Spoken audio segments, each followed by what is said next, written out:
Hello guys, मैं Payal. Welcome to DND news.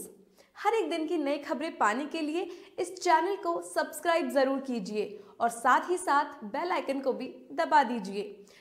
दोस्तों, बॉलीवुड की प्रेम कहानियों में सभी की दिलचस्पी होती है। ऐसी एक लव स्टोरी है हेमा मालिनी और धर्मेंद्र की।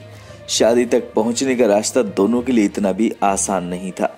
हेमा मालिनी को पाने के लिए धर्मेंद्र को काफी पापड़ बेलने पड़े, क्योंकि उस दौरान हेमा और जितेंद्र के बीच नजदीकियों की खबरें थी।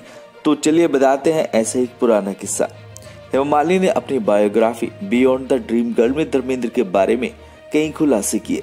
हेमा भले ही मन में धर्मेंद्र को चाहती थी, लेकिन उनके माता पिता ने इस रिश्ते से मना कर दिया था। उन्होंने लंबे समय तक इस रिश्ते को सभी से छुपाए रखा और केवल सेट पर ही दोनों की मुलाकात होती थी। हालांकि जल्दी हेमा के परिवार वालों को इसकी भनक लग गई।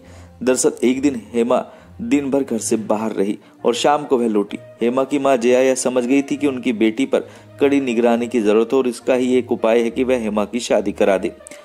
अब यह तो सभी जानते हैं कि हेमा के प्यार में कई अभिनेता पागल थे। जितेंद्र और संजीव कुमार तो हेमा की खूबसूरती पर इस कदर फिदा थे कि वह कुछ भी कर गुजरने के लिए तैयार थे। हेमा भी जितेंद्र को मन ही मन चाहने लगी थी। हालांकि उन्होंने कभी इसका खुलकर इजहार नहीं किया और दोनों की दोस्ती बरकरार रही। दूसरी ओर हेमा की मां जया ने अपनी बेटी के भविष्य के लिए कई तरह की योजनाएं बना ली थी। वह नहीं चाहती थी कि उनकी बेटी एक शादीशुदा और बच्चों वाले व्यक्ति से शादी करे। इस तरह वह भी हेमा को जितेंद्र से शादी करने के लिए मनाने लगी।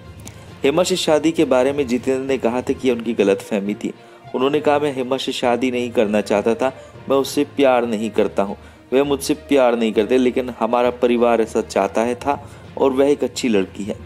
पहले तो हेमा शादी के लिए तैयार नहीं थी, लेकिन वह राजी हो गई। इस शादी की सारी व्यवस्था गुपचुप तरीके से की गई। दोनों परिवारों के सदस्य जल्द से जल्द शादी कराना चाहते और वे चेन्नई पहुंचे।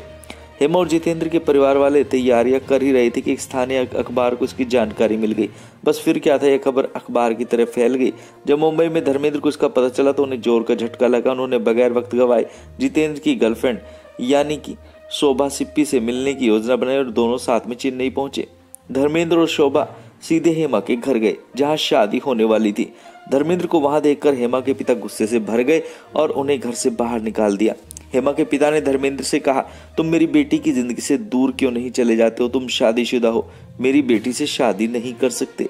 धर्मेंद्र ने वहां धैर्य बनाए रखा और किसी तरह परिवार को समझाने में कामयाब रहे।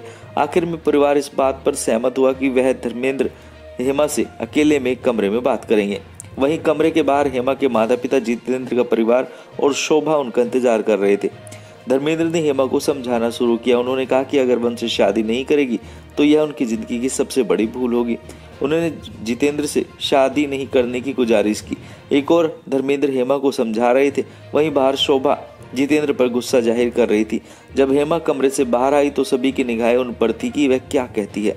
उन्होंने थोड़ी देर बाद सभी से कमरे से बाहर जाने के लिए कहा। जितेंद्र और उनके परिवार से साफ मना कर दिया। उन्होंने कहा कि यह शादी या तो अभी होगी या फिर कभी नहीं। सभी हेमा के जवाब का इंतजार कर रहे थे। हेमा ने बस चुपचाप ना में अपना सर हिला दिया। बस फिर क्या था, विवाह स्थल पर जितेंद्र के परिवार वालों ने खूब हंगामा मचाया। इस तरह जितेंद्र और हेमा का रिश्ता खत्म हो गया। बाद में धर्मेंद्र से उनकी शादी हुई। दोनों की 2 बेटियां ईशा देओल और आहना देओल हुई।